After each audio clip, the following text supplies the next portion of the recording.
Você já parou para pensar que o seu último dia pode não avisar quando chegar? Hoje estamos aqui. Mas e amanhã? É sobre isso que Maíse Braga nos convida a refletir, com a doçura de sempre, e a urgência de quem sabe que a vida, num sopro, muda completamente. Entre histórias reais, emocionantes e por vezes desconcertantes, ela nos conduz a uma pergunta inevitável. Estamos preparados para o que vem depois? Porque o amanhã vem de perto. Muito mais perto do que imaginamos. Neste vídeo sensacional, você vai mergulhar em um turbilhão de emoções. Desencarnes inesperados, reencontros espirituais que arrepiam, preces que atravessam dimensões. E revelações impactantes que podem mudar sua forma de viver e de morrer. A alma não envelhece. O corpo parte, mas o espírito segue. E tudo o que fizermos hoje será o que nos aguarda no limiar da eternidade. Assista até o fim. Se essa mensagem tocar seu coração, inscreva-se no canal e comente aqui embaixo. Você está preparado para o amanhã? Vamos juntos nessa jornada de consciência e despertar. Porque o que vem agora pode transformar sua alma. Tudo bem? Amigos, sou Maíse, agradeço demais a honra do convite que me foi feito e nessa casa abençoada encerro 18 dias de palestras no Rio de Janeiro.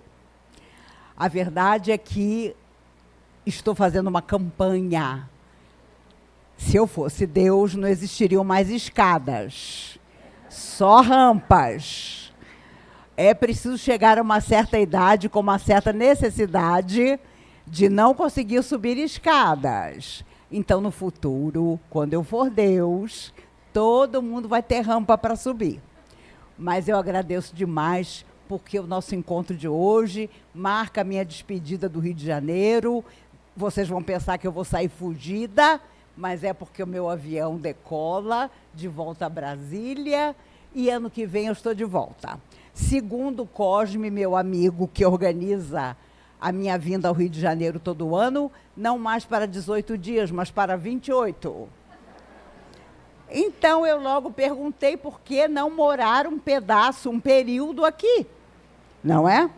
Mas a verdade é que o que nos faz enamorados da doutrina espírita, de Jesus, de todos aqueles que vieram antes de nós e que ainda estão na Terra anônimos, transformando a Terra no céu, é isso que nos inspira a buscarmos uma vida melhor.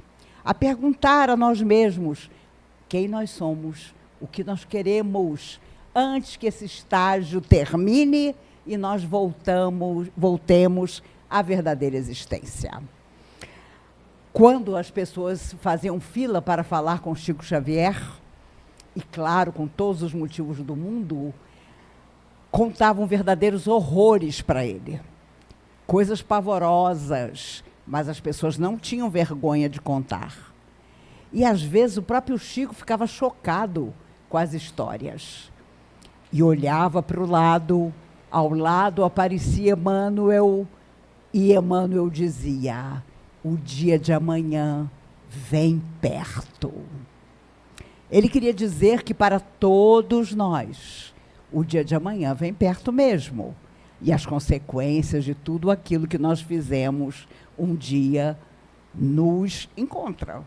Porque nós seguimos caminhando e a vida exige muitas vezes renúncia, esperança, aquilo que nós não temos naquele momento, mas que precisamos ter. E é claro que sabemos, nós enamorados da doutrina espírita, que tudo aquilo que nós doamos à vida, a vida nos devolve. Quando Dona Canô, mãe de Caetano Veloso, de Maria Bethânia, completou 100 anos, a família fez uma missa, ela era muito católica, para ela. E quando ela entrando na igreja, a repórter perguntou: Dona Canô, diga como chegar a 100 anos, como a senhora chegou.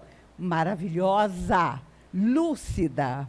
Ela deu uma risada e disse: ah, minha filha, a única coisa que eu fiz foi devolver à vida tudo que a vida me deu. Ali, Nesta frase, ela tinha a sabedoria do bem viver, da saúde, da beleza da vida que tinha tido. E ela viveu mais 5 anos. Por isso que eu vim falar com você. E morreu na noite de Natal. Por isso que eu estou falando com você. Porque, às vezes, na noite de Natal, Jesus vem buscar aquelas pessoas que, dentro de qualquer religião, ou até sem religião nenhuma... Já vi que eu estou falando com o microfone errado.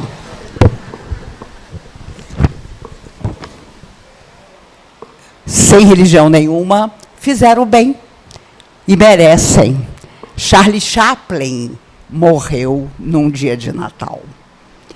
A realidade é que nós nos preocupamos com o que será, além da vida física, quando vamos nos aproximando da terceira idade, como se chama hoje a velhice, que começa aos 60 anos, teoricamente. Mas tem gente que com 30 já está idoso. E tem gente que aos 100 está maravilhoso. Depende da alma. E tendo convivido com muita gente idosa, eu posso dizer que, ao perguntar, as pessoas diziam: a alma não envelhece. Eu tenho 20, tenho 30, tenho 40 anos, e a pessoa já se aproximava dos 90. Mas tinha uma alegria de viver que nada modificava. Não preciso ir longe. A nossa querida que fez a prece de abertura é um exemplo disso. Eu perguntei a ela a idade, não vou dizer. Mas eu perguntei depois, como que a senhora passou por tanta coisa, sempre com o desejo de trabalhar, de doar o melhor. Havia um rapaz em Uberaba que falava mal do Chico à vontade. E o Chico começou a reparar que toda vez que andava na rua e o rapaz estava na rua, o rapaz se escondia. Se escondia atrás de uma árvore, atrás de um poste, atrás da lata de lixo. E o Chico começou a pensar: meu Deus, eu fiz alguma coisa contra ele. Eu fiz alguma coisa contra esse rapaz. Esse rapaz não consegue nem me olhar, que ele já está se escondendo. Um dia o Chico conseguiu pegar o rapaz de surpresa. O segurou e disse: meu filho, eu não sei o que foi que eu fiz contra você, mas, por favor, me perdoe. Eu reparei que toda vez que cruzamos a mesma rua, você se esconde de mim. E o rapaz começou a chorar e disse: ah, Chico Xavier, só você mesmo. Então você não sabe que eu falo mal de você pela cidade inteira? Sou eu que tenho vergonha de te encontrar. Porque a minha atitude inútil e sem qualquer fundamento em relação a você não tem justificativa, a não ser a inveja que eu tenho da pessoa que você é e que eu sei que nunca vou conseguir ser. E o Chico o abraçou e disse: meu filho, que bobagem! Aquela coisa de Chico Xavier mesmo. Porque se fosse um de nós, diríamos: pode pedir desculpa agora, porque você fala mal de mim. E é claro, já encontrei muita gente que me disse: ah, Maíse, vocês espíritas são formidáveis. Vocês não falam mal de ninguém. E eu digo, com aquela cara de quem saiu do corpo: é verdade. Não só não falamos, como principalmente dentro da casa espírita a gente não fala. Ou seja, menti loucamente. Mas a pessoa saiu toda satisfeita. Está vendo como ser espírita é importante? Como ser espírita é especial? E a verdade é que ser espírita é especial mesmo. Nós vindo, eu e a querida amiga que me foi buscar no hotel, e começamos a conversar no táxi, e o taxista disse assim: posso perguntar uma coisa? Eu: pô, não. A senhora é a Maíse Braga? Eu falei, sou. Meu Deus, eu acompanho a senhora. E começou a enumerar as histórias que eu nem me lembrava que tinha contado. Eu falei, gente, eu não acredito. E ele, tem aquela do Chico assim, assim, tem aquela do espírito assim, assim. E eu fiquei pensando, meu Deus, a nossa responsabilidade é enorme. Porque imagine se falássemos o contrário. Que tipo de sentimento esse moço que nos trazia não teria tido em relação a nós? E não foi a primeira vez que aconteceu isso aqui no Rio, porque o carioca é extremamente generoso. Como eu ando com a Belinha, minha bengala, temporariamente, mas ela acha que é para sempre, eu estava atravessando na direção da Xavier da Silveira e perguntei ao rapaz do Ponto do Bicho, o senhor sabe se eu estou indo na direção da Xavier da Silveira? Não, a senhora está, pode seguir em frente que a senhora chega lá. Eu escuto uma voz, meu Deus, eu não acredito. Sai uma mulher de uma loja de luz, de luminárias com lustre na mão. Eu achei que ela tinha vindo para me bater. Meu Deus, Maísa, eu reconheci você pela voz. E eu pensei comigo, meu Deus, obrigada por essa voz. Né? Porque imagine se fosse por outra coisa. O rapaz do Ponto do Bicho ficou me olhando. Eu falei para ele, não se preocupe, eu sou espírita, não sou da polícia. Porque a essa altura ele imaginava que era uma cilada. No meio da Nossa Senhora de Copacabana, Chico Xavier era uma pessoa, mistura de anjo com ser humano, que nunca mais, com certeza, vai precisar voltar para a Terra.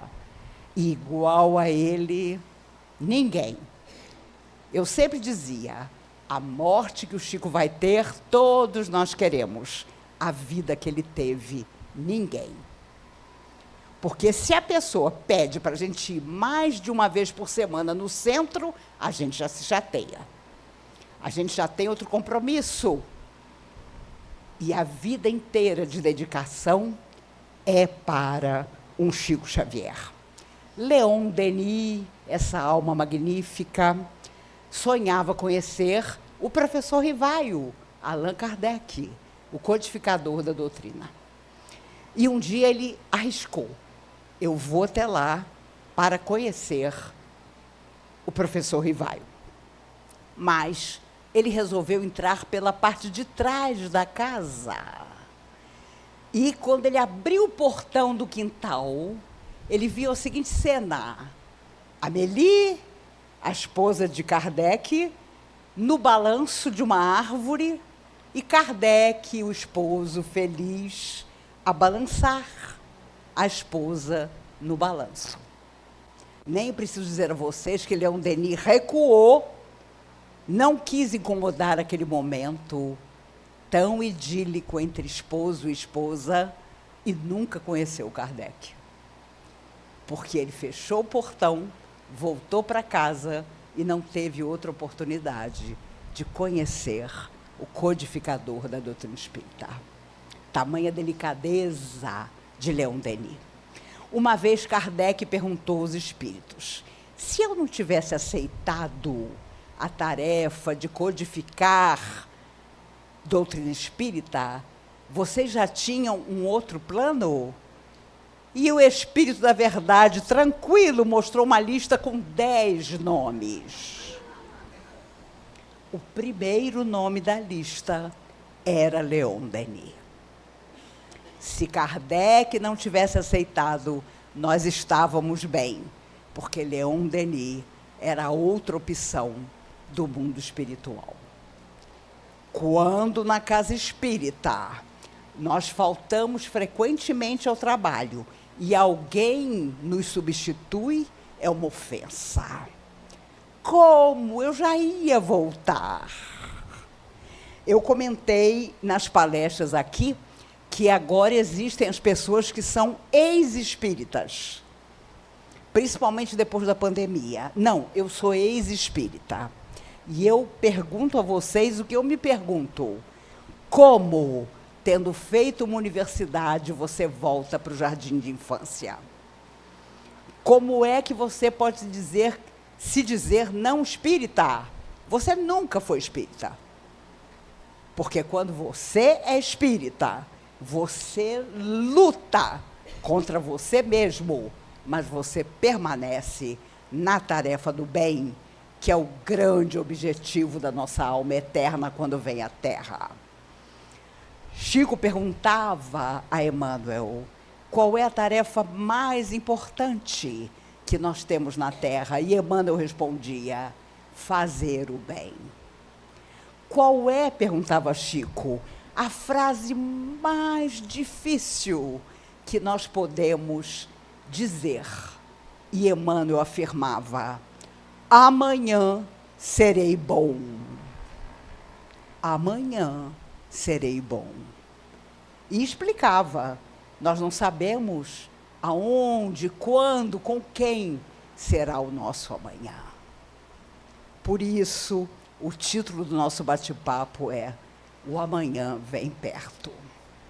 Porque hoje estamos aqui, amanhã, quem sabe, fora do corpo, retornando à verdadeira existência e começando tudo de novo.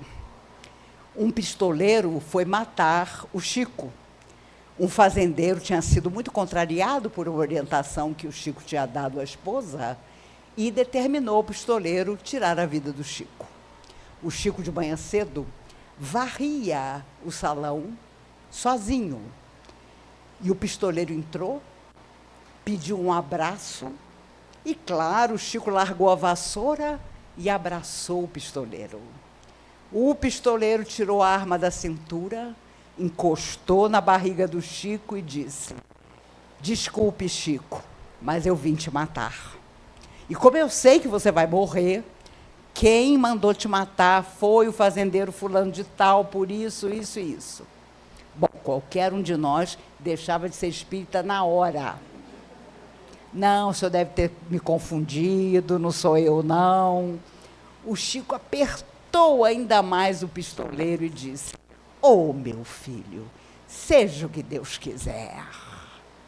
Mas a sua energia tinha impregnado essa frase com tal beleza que o pistoleiro caiu em prantos, deixou cair no chão a arma, então confessou toda a vida difícil que tinha para o Chico. E, obviamente, não tirou a vida do Chico. Se hoje, por uma lei, os espíritas fossem perseguidos, um novo circo, como o dos cristãos antigos, fosse armado e soltassem ali leões, panteras, ursos, quem de nós se diria ainda espírita? Porque o medo faz com que nós recuemos nas nossas atitudes mais dignas.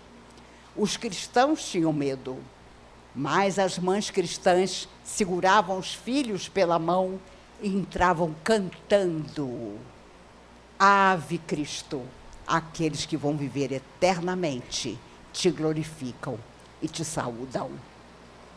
Muito tempo depois, os espíritos hoje contam que, principalmente os mais jovens, depois que saíam do corpo dessa maneira violenta, eram recebidos no mundo espiritual e tratados, quando nem existia a ideia da psicologia, mas no mundo espiritual eles eram tratados, porque o trauma da violência, de ter um leão em cima de você, era muito grande. E os espíritos dizem que sempre estava ali a espiritualidade. Quando entravam os cristãos para morrer, eles se faziam visíveis, chamavam os cristãos, e claro, você vendo na sua frente, quem já morreu, você vai tranquilo, você segue em frente. E as mães diziam para as crianças: até daqui a pouco.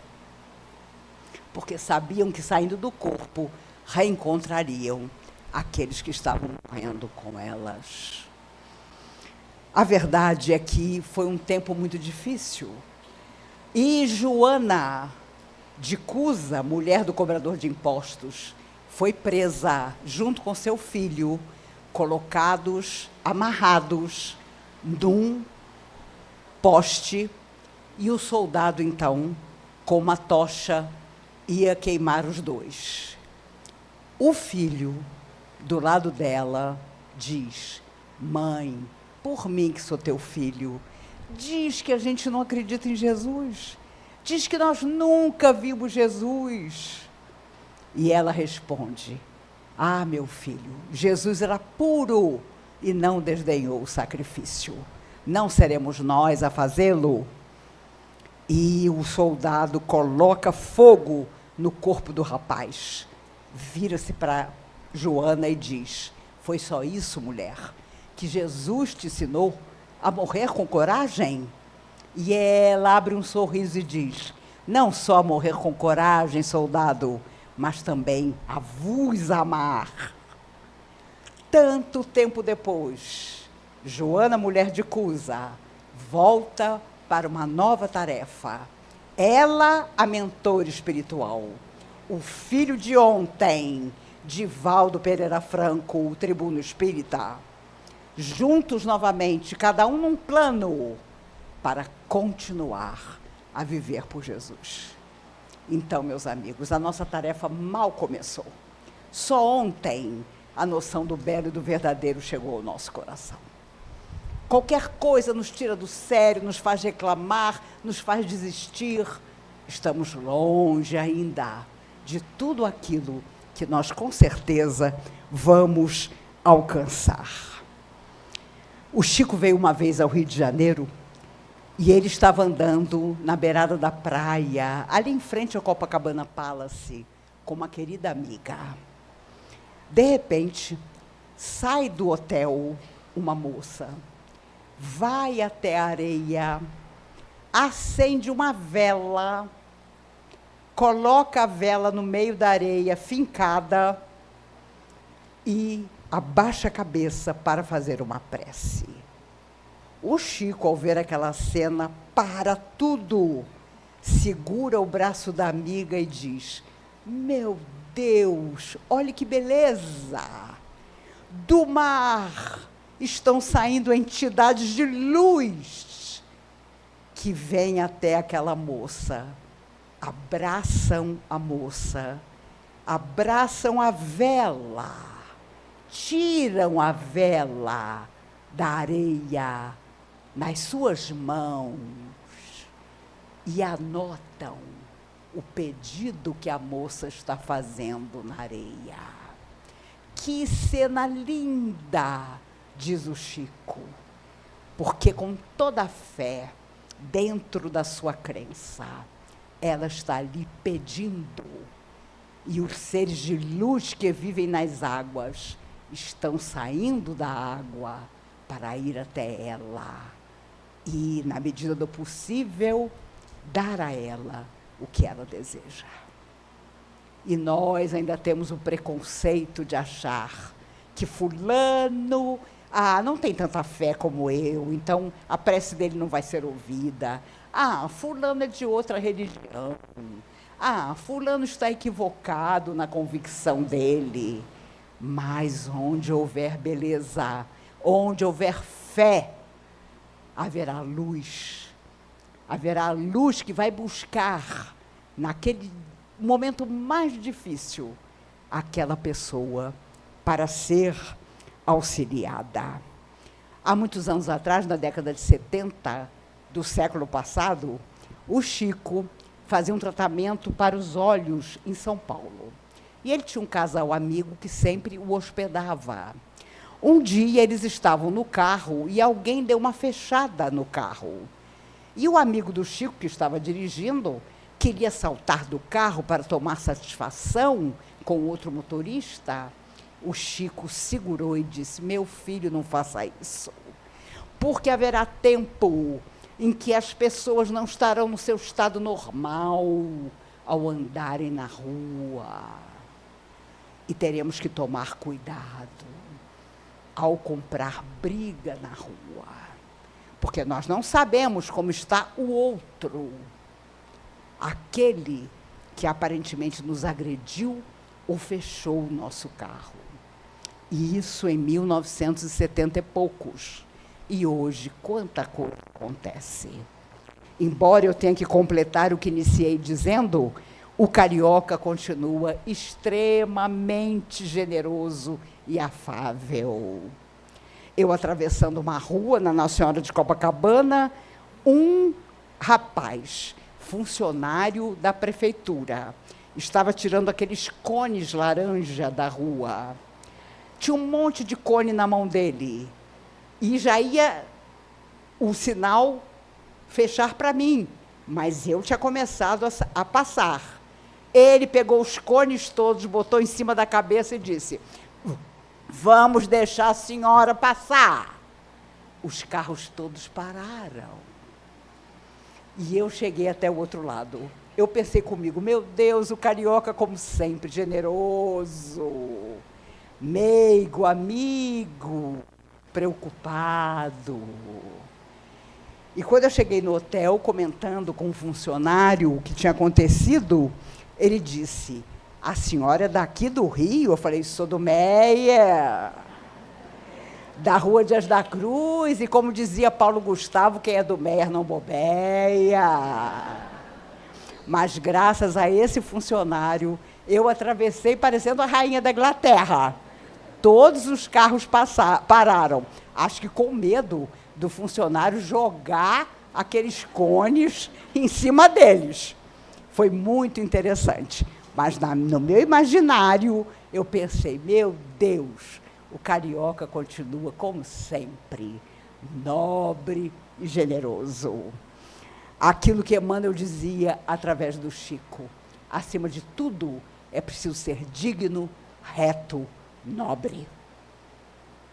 3 coisas: digno, reto, nobre. Onde quer que estejamos, a qualquer época da nossa vida, perguntemo-nos se somos dignos, se somos retos, se somos nobres. Divaldo Franco, o tribuno espírita, hoje com 97 anos, costumava anotar num caderno nomes de pessoas que tiravam a própria vida, que cometiam suicídio. Toda semana ele olhava no jornal e colocava no caderno. Um dia ele anotou o nome de um rapaz que havia se atirado embaixo de um trem. E ele sabia muito bem o sofrimento que aquela alma devia estar passando. Ele anotou o nome do rapaz e, durante muito tempo, ele fez prece, não só para o rapaz, mas para outras pessoas que estavam no caderno dele. Um dia, vocês sabem que quem trabalha com criança é complicado. Se fosse velhinho, todo mundo ama. Porque você enterra o velhinho e a família nem quer saber onde foi. Mas se é criança, complica. E a verdade é que há milhões de crianças que tudo dariam por 1 minuto do nosso carinho. Mas ele tinha vivido um dia muito complicado, muito difícil, e sentou-se na mesa de trabalho do seu escritório para chorar.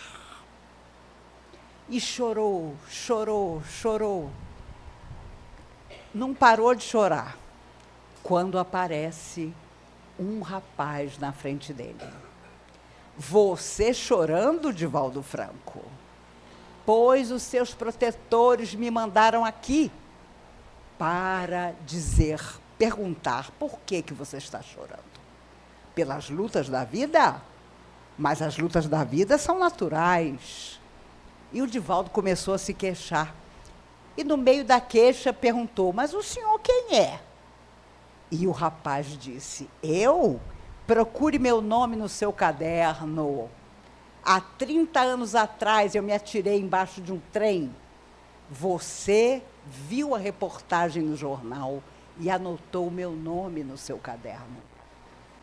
Você orou por mim por muito tempo, e hoje eu estou aqui para retribuir as suas preces, dizendo a você: não desista. Sua vida é longa, ainda há muito a fazer. Não desista. Era o jovem suicida que havia dilacerado o próprio corpo embaixo de um trem. E ali estava para retribuir as preces que o Divaldo tinha feito por ele tantos anos antes. A verdade é que há uma frase de Emmanuel maravilhosa que diz: o bem que fizeres em algum lugar será o teu advogado em toda parte. Na nossa hora mais difícil, alguém que beneficiamos com o nosso sentimento de amor, ainda que invisível aos nossos olhos materiais, virá nos ajudar. E nós não podemos, de jeito algum, nos esquecer disso. Às vezes nós nos apegamos às pessoas, não queremos que elas saiam de perto de nós, não queremos que elas façam outra coisa que não seja ficar grudadas em nós. Nos esquecemos de Jesus. Quando Jesus chega de volta à cidade, depois de pequena viagem, Maria e Marta vêm chorando dizer: Senhor, nosso irmão Lázaro está morto. Mas nós temos certeza que se estivesses aqui, Lázaro não teria morrido. E Jesus pergunta: vocês têm certeza que se eu aqui estivesse, Lázaro não estaria morto? Temos. Ele então vai até onde Lázaro estava sepultado há 3 dias, manda que a pedra seja retirada e diz: Lázaro, vem para fora. E Lázaro, há 3 dias, já completamente mumificado, levanta-se e sai do túmulo, porque havia um acordo entre ele e Jesus, antes da vinda de Jesus à Terra, de que ele voltaria da morte para dizer a todos que morte é vida. Inclusive, depois que Jesus foi crucificado, queriam os sacerdotes matar Lázaro, porque Lázaro era a prova concreta do poder do Cristo, porque tinha sido ressuscitado por ele. Bom, você ressuscita a pessoa. Qual é a sua ideia? Gruda em mim. Eu te ressuscitei, fica aqui, grudadinho.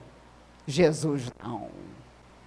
Desatai-o, disse o Cristo, e deixai-o ir. Jesus sabia que ele tinha que seguir sozinho até o dia da sua desencarnação. Jesus não queria adoradores, seguidores, ele tinha os discípulos. Desatai-o e deixai-o ir. E tiraram todas aquelas bandagens de Lázaro, e Lázaro seguiu o seu destino, sem estar aprisionado por Jesus a qualquer compromisso. Olha, eu te ajudei, agora você tem que ser espírita. Olha, eu te ajudei, agora não tem jeito, você tem que ficar grudado em mim e me achar maravilhoso. Não. Jesus disse: desatai-o e deixai-o ir. Façamos o mesmo. Às vezes, porque alguém não nos ama mais, nós queremos que ele fique grudado em nós. Queremos que aquela pessoa seja como um cadáver, que a gente põe debaixo do braço e sai carregando. Quando a alma não quer, nem Deus pode fazer nada. Deixemos que a pessoa siga em busca das experiências que ela pretende. E, por nossa vez, sigamos também, fazendo o melhor ao nosso alcance. Havia um homem em Uberaba, antipático para burro, de que ninguém gostava.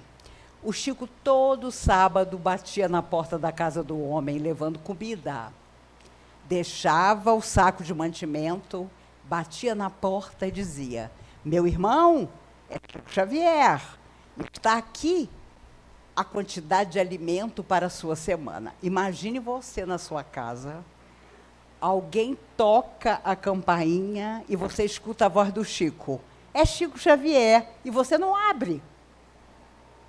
Esse homem não abria a porta. Ele não queria saber do Chico, ele não queria saber de ninguém. Era de uma antipatia absoluta, mas o Chico não desistia. Todo sábado ia lá deixar comida para ele. Um dia, de manhã cedinho, um rapaz vem correndo e diz: Chico, sabe quem morreu essa madrugada? Fulano, aquele que ninguém na cidade aguenta, aquele de que ninguém gosta. E o Chico, com a maior tranquilidade, disse: eu sei. O quê? Você sabe? Mas eu sou o primeiro a correr à cidade para dar notícia que ele morreu. E o Chico: Emmanuel me contou. Emmanuel te contou que aquele homem metido a besta morreu? Me contou, de manhã cedinho. Mas como é que você soube disso com esses detalhes? Ah, respondeu o Chico, porque já que ninguém gostava dele, o próprio Cristo veio buscá-lo. O próprio Cristo veio buscá-lo. E como o Chico nunca dizia uma mentira, deve ter vindo mesmo. E a cidade ficou pasma com a história de que aquele homem de que ninguém gostava, o próprio Cristo, tinha vindo buscar. Meus amigos, Divaldo Franco, jovem ainda, estava num ônibus, quando entra um homem forte, olhou para o Divaldo, não tinha lugar para sentar, então o Divaldo estava em pé. Vocês não são dessa época, mas houve época em que a moda era um sapato bicolor.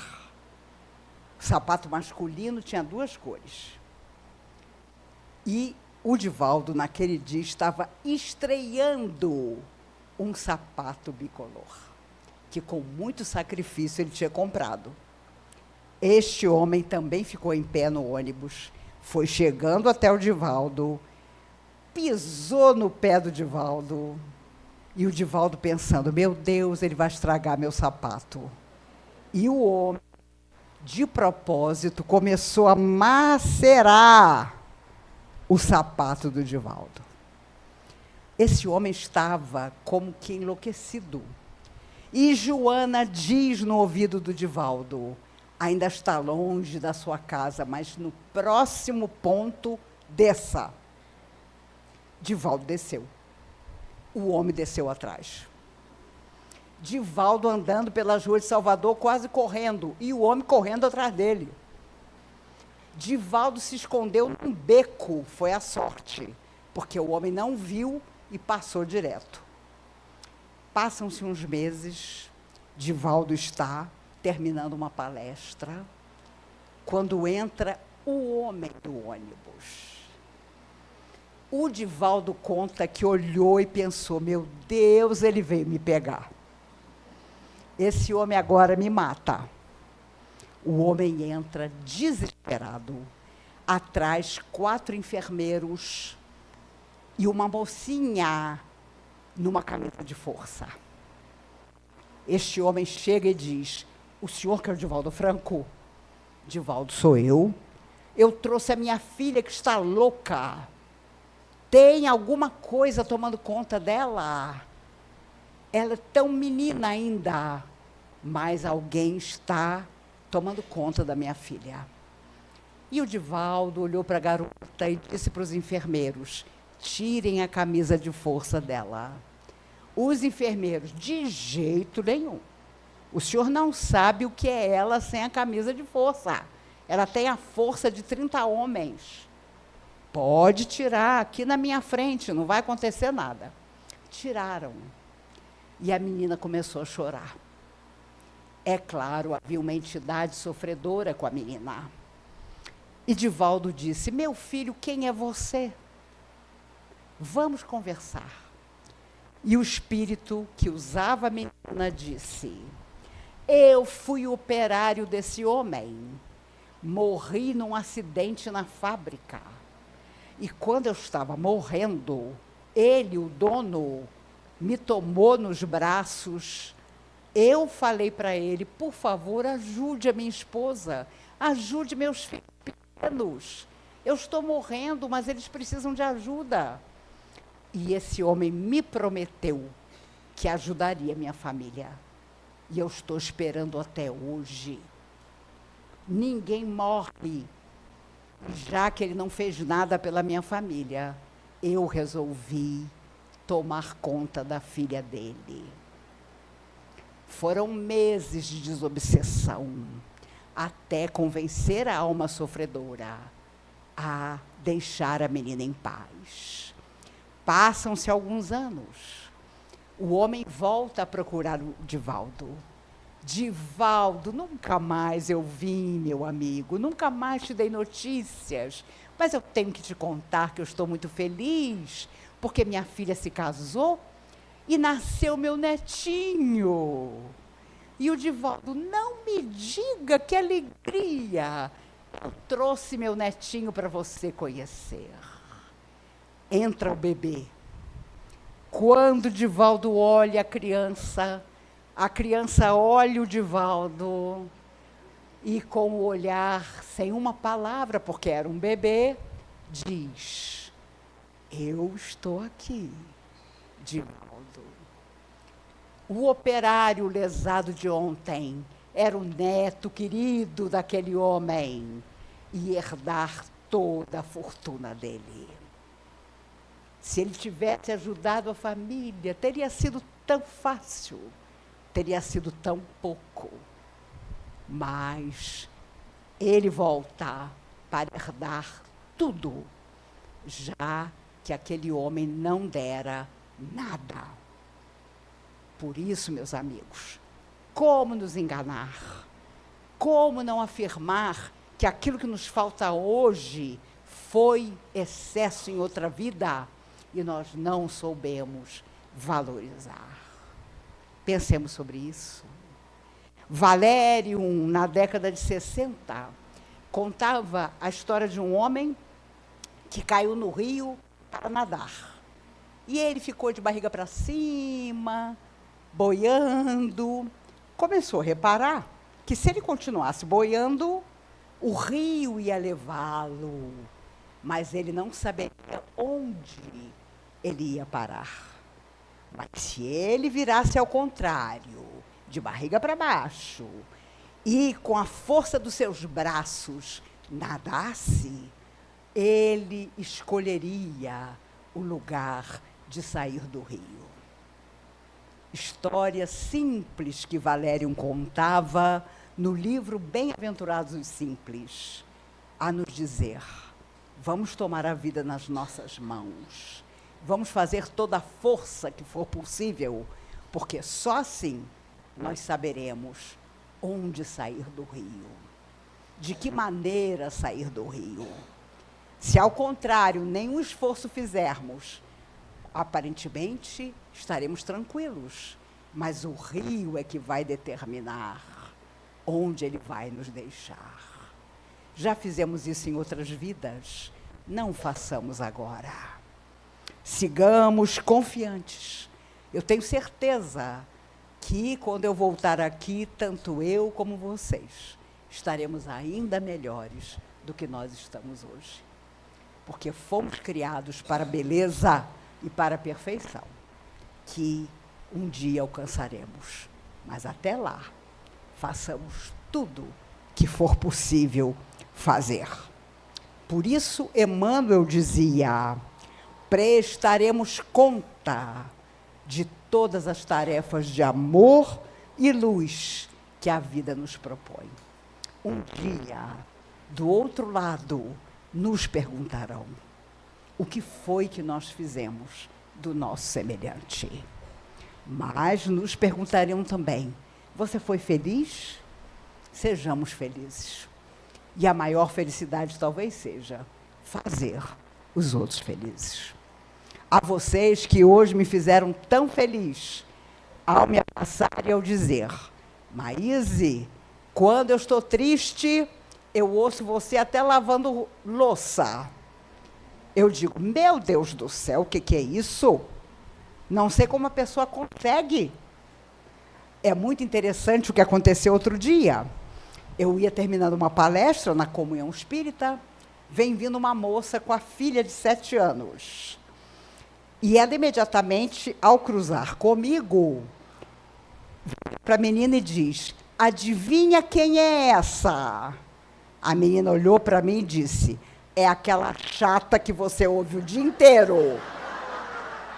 Olha, foi maravilhoso, porque ela me colocou no meu devido lugar. Eu era chata mesmo, porque a mãe não tinha que me ouvir o dia inteiro. Ela tinha que tomar conta da vida dela e da filha. E a menina, com muita autoridade, disse: é aquela chata que você ouve o dia inteiro. Eu já estava com esse óculos, mas ela lembrava que meu antigo óculos era vermelho. E ela virou e disse: é aquela que usa óculos vermelho. Eu falei: sou eu mesma, muito prazer. Por isso, meus amigos, que alegria saber que todos nós estamos no caminho de dias mais felizes, mesmo que até lá não seja a felicidade plena que nós alcancemos, sejam pedaços de felicidade. E eu desejo a todos que haja muitos pedaços de felicidade, que essa casa, usina de força, aquele que a escolheu, possa nos indicar trabalho, bênção, satisfação de viver, porque um dia não haverá mais uma casa religiosa. Onde nós estivermos, essa será a nossa casa, e o prazer de servir nos acompanhará sempre. Eu agradeço demais por todo o carinho. Nos veremos no próximo ano. Eu com mais saúde, vocês também. Que nós possamos fazer tudo que for possível para que a Terra, para que o mundo se modifique. Castro Alves dizia através de Chico Xavier: Brasil, o mundo a escutar-te, pergunta hoje: o que é? A terra da minha vida, responde às nações, de pé. Ele que nunca deixou de amar o Brasil, através do Chico escreveu poesias tão lindas. Em 76, terminando uma poesia maravilhosa no ginásio de esportes, ele diz: Brasil, Brasília envolta em luz, pela união dos teus filhos, Deus te conserve em Jesus. Hoje, nascemos no Brasil, quase todos nós aqui presentes. Amanhã, o nosso destino é o mundo, porque o mundo inteiro precisa mudar para melhor. E se nós fizermos o que é certo, o mundo mudará. Não agora, não para a minha geração, mas para a geração que está nascendo agora. E que vai, sem dúvida, encontrar um mundo novo, porque nós vamos tornar o mundo melhor do que ele é. Amanhã talvez não seja mais aqui. Talvez estejamos do outro lado. E o que teremos feito até lá? Maíse encerra sua fala como quem nos abraça e nos desperta ao mesmo tempo. Não é apenas sobre acreditar. É sobre viver com propósito, dignidade e amor.